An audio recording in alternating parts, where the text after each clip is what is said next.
Itu semua, Assalamualaikum warahmatullahi wabarakatuh. Selamat pagi, salam sehat, salam sejahtera untuk kita semua. Salam, Om Swastiastu, Namo Buddhaya, Salam Kebajikan. Yang saya hormati Bapak Ibu pimpinan di lingkungan Badan Riset dan Inovasi Nasional, Bapak Ibu, rekan-rekan, para kolega dimanapun berada, keluarga besar BRIN yang saya banggakan. Jadi pada kesempatan ini kembali kita dapat bersua meskipun secara virtual dan ada banyak hal ya karena kemarin saya belum sempat menyampaikan ya gitu yang ingin saya sampaikan pada kesempatan ini. Semoga nggak terlalu panjang nih. Jadi coba ya. Pertanyaan sih tidak banyak ya, tapi ada beberapa informasi yang perlu saya sampaikan. Jadi yang pertama itu yang pertanyaan dulu deh ya. Jadi ini pertanyaan dari teman-teman khususnya yang baru dilantik ya, dikonversi dari pejabat fungsional peranata nuklir yang keahlian ke jabatan fungsional pengembang teknologi nuklir ya. Ini salah ini, bukan tenaga nuklir ya. Pengembang teknologi nuklir yang merupakan jabatan fungsional yang baru ya, yang sebenarnya sudah diproses sejak bahkan sebelumnya dan tahun lalu itu baru keluar. Dan yang dilantik terakhir 22 Juni yang lalu katanya banyak yang belum menerima berita acara pelantikan gitu ya, padahal sudah keburu pensiun gitu. Nah, sedangkan gradingnya kan naik sehingga wah ini saya rugi nih gitu ya, keburu pensiun gitu ya, karena tapi tidak bisa menikmati kenaikan grading. Nah, jadi pada kesempatan ini perlu saya sampaikan dan saya informasikan sekali lagi ya, seharusnya kalau setiap ASN itu harus paham ya, gitu nggak perlu dikasih tahu sebenarnya gitu ya. Tetapi ya ini saya ingatkan lagi ya, jadi apalagi yang udah puluhan tahun ya jadi ASN gitu, maksudnya belum paham ya. Jadi hak dan kewajiban ASN itu dimulai ya sesuai TMT ya itu sejak dilantik ya, bukan dari tanggal di SK atau apalagi dari tanggal diterimanya berbagai dokumen gitu ya. Jadi bukan berarti karena belum terima dokumen, wah saya belum bisa terima hak, bukan begitu ya. Tapi yang dihitung selalu adalah tanggal pelantikan. Sehingga kalaupun beberapa atau banyak dokumennya belum siap, belum bisa diserah terimakan, belum dilansir, bahkan itu ya nggak masalah. Karena hak dan kewajiban Bapak Ibu otomatis dimulai sesuai dengan TMT pelantikan, ya, termasuk hak keuangan. Jadi kalau yang udah keburu pensiun gimana? Ya nanti dirapel gitu saja, ya. Jadi insya Allah tidak akan mengurangi hak Bapak dan Ibu ya gitu kalau bicara hak loh ya, tapi kewajiban juga sama ya, kewajibannya sebenarnya sudah dimulai sejak tanggal pelantikan gitu ya. Nah khusus untuk jabatan fungsional pengembang teknologi nuklir ini memang ada keterlambatan ya karena ada proses konversi angka kredit yaitu dari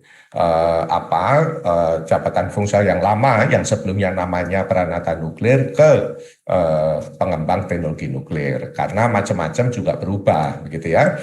Nah ini supaya tidak ada yang dirugikan nanti ini harus dilakukan dengan hati-hati ya gitu. Jadi karena pasti ada beberapa perubahan angka kredit dari butir kegiatan juga ya. Jadi itu kurang lebihnya ya. Tetapi sekali lagi semuanya berbasis pada TMT tanggal pelantikan gitu ya. Jadi kalau yang sudah pensiun ya nggak apa-apa juga gitu ya. Ya nanti dirapel gitu pada saat semua dokumen sudah lengkap ya. Lanjut.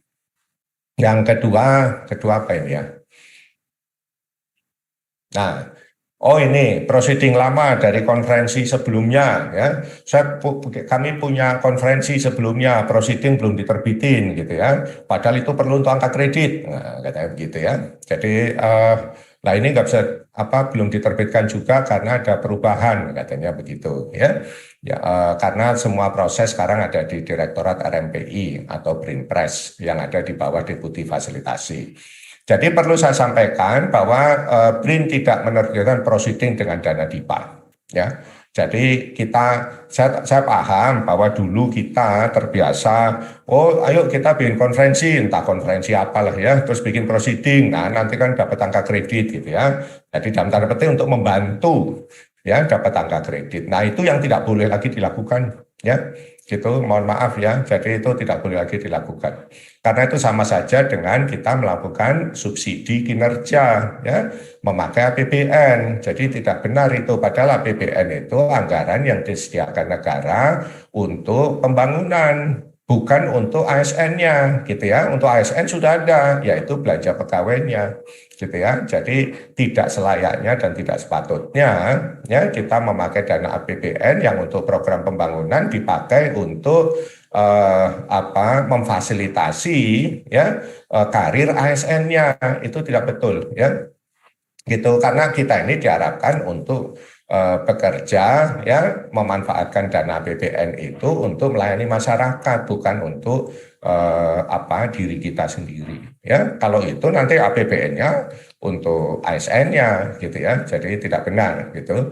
Dan selalu seperti telah saya sampaikan di banyak kesempatan, jabatan fungsional itu menunjukkan kompetensi ASN dan itu kewajiban personal ya untuk memilih, untuk memelihara, ya untuk memaintain dan meningkatkannya. Jadi kalau mau meningkatkan angka kredit dan sebagainya sebagai bagian dari pelaksanaan tugas dan fungsi kita sebagai ASN ya. Jadi karena itu juga dalam kesempatan ini perlu saya tegaskan, jangan ada, misalnya saya banyak sekali menemui keluh kesah, ini kalau saya memilih penugasan di sana, saya nggak bisa melanjutkan JF saya. Loh, Bapak Ibu kerja itu bukan supaya Bapak Ibu punya JF gitu loh ya. Kita itu kerja ya karena kita memilih menjadi ASN dan kita harus bekerja melayani masyarakat sesuai tugas dan fungsi lembaga kita, bukan sesuai jabatan fungsional kita, gitu loh ya. Jabatan fungsional itu Bapak Ibu milih ya, jadi kalau nggak sesuai ya pindah alih jabatan gitu ya misalnya. Nah terkait dengan proceeding, jadi Direktorat RMPI ya ini tidak ditujukan untuk menjadi penerbit ya memfasilitasi hal-hal seperti itu tidak ya gitu, tetapi menjalankan tugasnya sebagai manajemen data ya, manajer data untuk RIN repositori ilmiah itu nomor 1. Kemudian menjadi penelaah karya masyarakat termasuk tentu Civitas BRIN ya dalam bentuk cetakan atau multimedia yang mau dibuka sebagai public domain.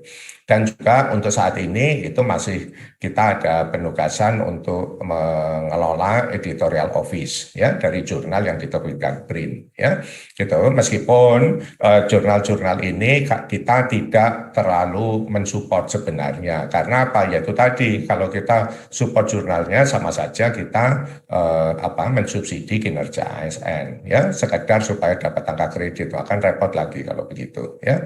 Jadi terkait jurnal dan juga konferensi, kita mendorong semuanya untuk masuk ke ranah yang memang sudah standar, ya, apalagi yang global.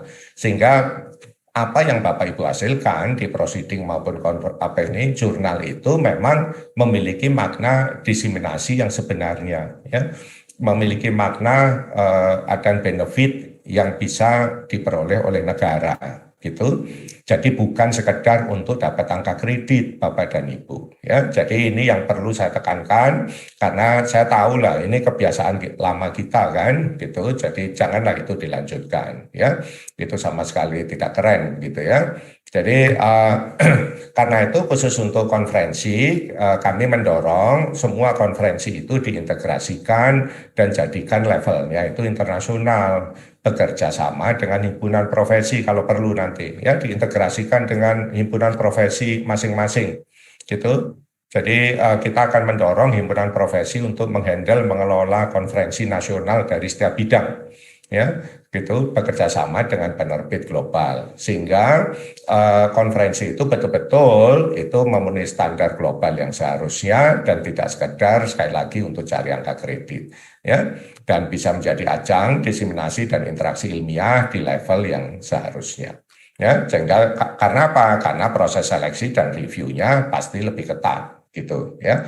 Ya otomatis tidak semua orang akan diterima, yaitu itulah yang penting sebenarnya. Jadi ada proses seleksi dan review. Jadi bukan sekedar untuk kebutuhan administrasi memenuhi angka kredit ya. Jadi kalau untuk itu kita tidak akan keluarkan APBN untuk itu dan tidak boleh ya, baik secara moral maupun secara substansial menurut saya itu tidak bisa dibenarkan ya. Kemudian yang ketiga, coba ada lagi. Oh, ini ya. Mengapa BRIN mewajibkan mitra perbankan tunggal? Nah, ini saya dapat banyak pertanyaan nih sejak dulu, tapi saya lupa terus ya mau jawab. Jadi pembayaran gaji dan aneka tunjangan maupun pengeluaran termasuk di level KPA itu memang terpusat ya. Dan ini perubahan proses bisnis yang paling penting sebenarnya, salah satu yang paling penting untuk kita bisa meningkatkan efisiensi pengelolaan dan sekaligus standar layanan ya. Gitu, apalagi semua sekarang perbankan sudah digital ya. Jadi secara teknis mestinya tidak ada masalah kalau kita punya perbankan tunggal dan juga KPPN-nya tunggal ya. Gitu, mengapa begitu? Ya Bapak Ibu bayangkanlah dulu semua disebar di unit kerja masing-masing ya. Gitu, sehingga otomatis di setiap unit kerja harus ada pegawai bagian gaji. Itu saja sudah tidak efisien kan? Gitu, belum lagi masalah setiap unit juga punya mitra KPPN sendiri, perbankan sendiri-sendiri, ya, sehingga seringkali malah terjadi keterlambatan, khususnya kalau ada update status kepegawaian, ya, gitu, yang bisa berujung pada kurang atau lebih bayar. Misalnya yang tadinya jenjangnya di ahli pertama, kemudian naik ke ahli muda, kan nggak mungkin langsung karena informasinya saja terlambat, gitu ya, sehingga sangat merepotkan sekali. Gitu. Kemudian juga di level KPPN itu selalu terjadi disparitas ya, disparitas pemahaman kebijakan dari Kementerian Keuangan. Ini selalu terjadi ya sejak dulu. Gitu. Belum lagi masalah mutasi ya. Kalau ada yang mutasi, wah ini lebih repot lagi, mutasi di dalam BRIN ya maksudnya gitu, karena gajinya harus ikut dipindah dan itu prosesnya luar biasa dan melibatkan banyak pihak ya, dan justru sering terjadi keterlambatan gaji. Gitu. Belum lagi nanti kalau pagu di setiap unit itu pagu belanja pegawai ya, maksudnya itu ada yang kurang, yang di sini kurang, yang di sana lebih dan seterusnya. Ya, jadi sangat merepotkan sekali. Gitu. Dan jadi perlu saya sampaikan sekali lagi, implementasi mitra tunggal ya untuk KPPN dan perbankan itu salah satu kunci utama ya untuk proses dan model bisnis di BRIN saat ini ya, di mana teman-teman semuanya Bapak Ibu bisa bekerja di mana saja, bisa saja bulan depan masuk di PR ini, bulan depannya lagi pindah ke PR yang lain, bahkan juga tidak masalah ya gitu. Jadi tapi saya tidak menutup mata kalau ada masalah ya itu mohon segera disampaikan. Setahu saya itu pasti bisa segera langsung diatasi karena bottleneck-nya tidak banyak, tidak seperti dulu ya. Jadi mitra perbankannya hanya satu, ya kan, mitra KPPN hanya satu, ya, sehingga sangat simpel, ya. Jadi mohon segera bisa disampaikan. Misalnya kalau kasus ada yang, gaji saya kok belum masuk nih, gitu, karena ternyata memang ganti bank, ya, tadinya dari KL lain pakai misalnya bank A, terus sekarang pindah ke banknya BRIN, ya kan, belum langsung masuk misalnya. Itu bisa jadi ya karena tertolak karena datanya misalnya keliru atau apa ya, bisa terjadi. Tapi insya Allah itu bisa segera diselesaikan dengan cepat ya. Karena dulu pun hal seperti itu seringkali terjadi ya, apalagi di unit-unit ya, disebar di banyak unit begitu, jadi seringkali terjadi hal seperti itu. Ya, lanjut. Masih ada lagi enggak? Oh, ini. Nah, ini nih saya punya ada yang komplain nih ke saya. Ini saya harus biaya sendiri nih perjalanan saya ke lokasi lab riset ya. Seolah-olah saya harus melakukan riset dengan biaya sendiri gitu ya. Bahkan untuk sekedar bertemu dan berinteraksi secara berkala dengan rekan-rekannya di pusat riset maupun kelompok risetnya ya. Jadi ini saya ingatkan sekali lagi ya. Jadi di banyak sekali kesempatan kan kita memberikan kesempatan Bapak Ibu WFA, ya kan, sepanjang disepakati oleh pimpinan unit ya dan juga atau kelompok risetnya, gitu. dan tentu sepanjang mampu melaksanakan tugas dan kewajiban Bapak Ibu dengan baik, ya, gitu. Tetapi ya, jadi WFA ini bagus di satu sisi bukan hanya untuk Bapak Ibu sebenarnya, tapi ini sebenarnya juga untuk menjawab kendala kalau kita harus memutasikan massal ya ribuan orang dari berbagai KL di berbagai lokasi ya yang beragam itu, ya gitu, karena kita kan tidak ingin seperti berapa kali saya sampaikan ya, BRIN dibentuk itu supaya kita tidak ngejar-ngejar sumber daya gitu ya. Jadi kalau BRIN dibentuk kemudian Bapak Ibu kita tetap harus punya kantor di mana ada 170 kantor ya, itu sama saja mecah sumber daya. Jadi tujuan utama pembentukan BRIN dalam konteks konsolidasi sumber daya riset jadi tidak tercapai gitu ya. Nah, karena itu kita pada saat integrasi BRIN kita sekaligus melakukan evaluasi dan pemusatan, ya, pemusatan, refocusing lokasi-lokasi yang memang untuk riset, ya, dan lokasi yang cukup hanya untuk coworking space, ya. Jadi dan di lain sisi karena semua dari berbagai KL beragam banget lokasinya, ya. Sebenarnya bisa saja saya memaksa ya gitu, dan itu Bapak Ibu tidak bisa nolak ya, tinggal mau pindah atau keluar dari PNS loh kan begitu ya. Umumnya kan seperti itu kalau di KL ya, tapi kita tidak melakukan itu ya gitu. Kita memberikan kesempatan kepada Bapak Ibu untuk bisa bekerja dari mana saja termasuk dari fasilitas KL sebelumnya ya atas dasar berbasis pada perjanjian pemakaian bersama ya gitu. Nah jadi dengan model WFA itu Bapak Ibu nggak harus kita paksa untuk mutasi saat ini juga kan. Nah tapi sebagai konsekuensinya ya Bapak Ibu jangan minta untuk biaya perjalanan dari lokasi yang diinginkan gitu loh ya. Ya, jadi tidak bisa seperti itu, tidak bisa dan tidak boleh ya, tidak boleh gitu secara aturan keuangan juga. Karena itu kita harus menetapkan home base dari setiap sivitas ya, khususnya yang akan menjadi titik awal perjalanan dinas ya. Dan ini yang minggu lalu saya sampaikan secara lisan, kita akan sempurnakan dengan membuat SK Kepala BRIN tentang kawasan kantor BRIN yang ditetapkan. Ya, apakah itu kawasan sains dan teknologi atau sampai dengan kawasan kerja bersama atau CBS. Ya, gitu. Di luar itu Bapak Ibu harus milih di salah satu yang terdekat. Gitu. Meskipun Bapak Ibu boleh, tetapi SPPD hanya bisa kita berikan dari titik awal itu, gitu ya. Tetapi kalau untuk lokasi riset, pergi ke lokasi riset, pergi pertemuan dengan itu ya jangan minta SPPD, gitu ya. Karena itu kan pilihan Bapak Ibu, ya kan? Gitu, pilihan Bapak Ibu untuk bekerja dari sana, gitu. Jadi kita tetap yang kita pakai sebagai acuan adalah home base dari OR dan PR-nya. Ya, OR dan PR-nya. Jadi asumsinya Bapak Ibu itu ada di OR, home base OR dan PR Bapak Ibu, ya. Tidak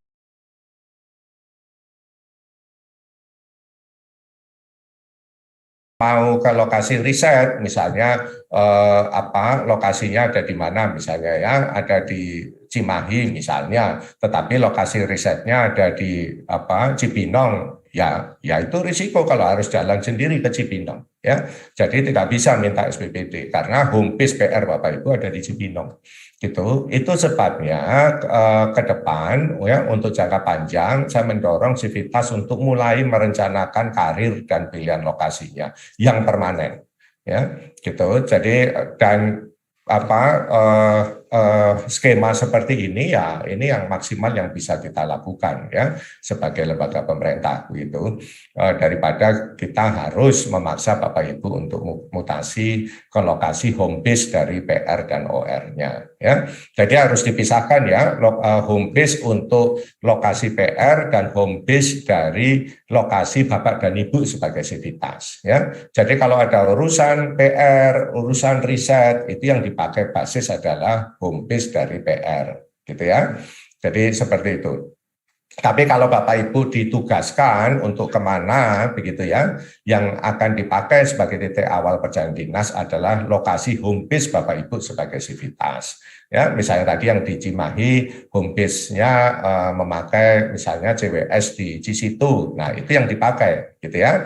Tetapi kalau untuk melakukan riset di lab dan sebagainya ya nggak bisa terus minta perjalanan dinas ke Cibinong gitu ya, setiap kali melakukan riset tidak bisa seperti itu ya gitulah. Kalau begitu ya nanti bangkrut semua kita ya, jadi semua anggarannya habis untuk perjalanan dinas Bapak dan Ibu saja ya. Jadi mungkin itu lanjut coba, kayaknya udah habis. Nah ini informasi, nah ini masih terkait dengan beberapa pertanyaan tadi. Jadi saat ini kita sudah selesai, ya berapa bulan yang lalu sudah selesai melakukan proses pemetaan, penempatan ya pegawai di lingkungan BRIN. Ya ada yang belum pas, ada yang sudah pas, apalah ya. Tapi secara administratif semua sudah selesai. Gitu, dan untuk itu kita sudah membuat analisis jabatan ANJAK ya, dan juga ABK analisis beban kerja ya. Dan termasuk dari situ kemudian sudah dibuat peta jabatan dan formasi di setiap lokasi, di setiap unit, ya, dan untuk jenjang masing-masing, gitu ya. Jadi tidak semua jenjang itu ada di setiap unit dan di setiap lokasi, loh ya. Itu yang perlu dipahami, ya.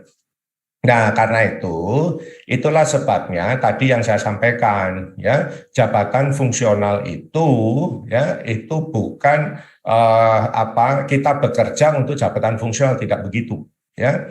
Jadi kita bekerja untuk menjalankan tugas dan fungsi lembaga. Ya, bukan untuk supaya jabatan fungsional personal kita hidup, bukan begitu. Ya, kalau begitu ya nggak jadi ASN itu nanti ya, tapi ya udah melayani diri sendiri aja ya. Gitu. Sehingga Bapak Ibu harus segera melihat apakah penugasan saat ini dan jabatan fungsional yang diampu itu sudah sesuai atau belum. Ya. Kalau tidak sesuai, kami mendorong Bapak Ibu untuk melakukan alih jabatan fungsional. Ya, tentu pada saat melakukan alih jabatan atau mutasi, ya mutasi ke unit lain yang sesuai, terserah mana yang mana, selama formasinya sesuai. Ya, jadi kita sudah tidak sebenarnya di semua KL dari dulu seperti itu. Tetapi khusus untuk di 5 LPNK itu saya lihat memang itu tidak dilakukan ya dulu gitu. Jadi tidak dengan secara tegas diimplementasikan bahwa setiap unit itu ada batasannya. Jadi tidak semua orang bisa naik sampai misalnya ahli utama dimanapun dia berada, tidak mungkin itu, tidak bisa begitu ya. Karena apa? Karena setiap unit, setiap lokasi itu beban kerja-nya berbeda-beda. Ya, ada yang unit yang maksimal hanya bisa sampai ahli muda misalnya. Ada lokasi yang hanya bisa sampai ahli madya misalnya, ya. Gitu. Jadi itu yang harus dipahami. Ini khususnya untuk manajemen ya. Kalau untuk riset itu praktis hampir di semua lokasi bisa, tapi tidak dengan untuk manajemen. Jadi Bapak Ibu silakan melihat ya, nanti melihat unit dan lokasi serta formasi yang tersedia di situ ya, dan lihat passionnya apa. Kalau saya ingin jadi arsiparis tapi saya ingin naik terus, saya harus pilih lokasi misalnya di Gunung Sindur misalnya, ya harus ke sana berarti gitu loh ya. Tapi kalau pengen tetap di tempat aslinya, sedangkan formasinya hanya ahli muda, ya Bapak Ibu berhenti di ahli muda, berapapun angka kredit yang diperoleh. Ya, jadi itu sebenarnya hal basic ya, sangat basic yang harus dipahami semua ASN ya, gitu. Dan itu ya tentu kita harus mengimplementasikan itu karena itu ketentuan perundangan seharusnya ya. Kita tidak bisa main tipu-tipu lagi ya. Ini dibuat seolah-olah bisa gitu ya, tidak bisa begitu ya. Karena kita sedemikian banyak, sedemikian besar ya, tidak bisa lagi kita melakukan hal seperti itu dan memang itu tidak benar begitu ya. Gitu. Jadi, nah untuk alih jabatan fungsional itu dari diskusi dengan PSDM kami sudah tetapkan bahwa paling lambat itu Desember 2023. Jadi mohon yang saat ini ada dimanapun itu mulai melihat-lihat ya. Gitu. Mengapa Desember 2023? Karena sebagian besar jabatan fungsional yang baru yang ada di BRIN ya, yang ada 7 itu sudah mau habis masa impasingnya.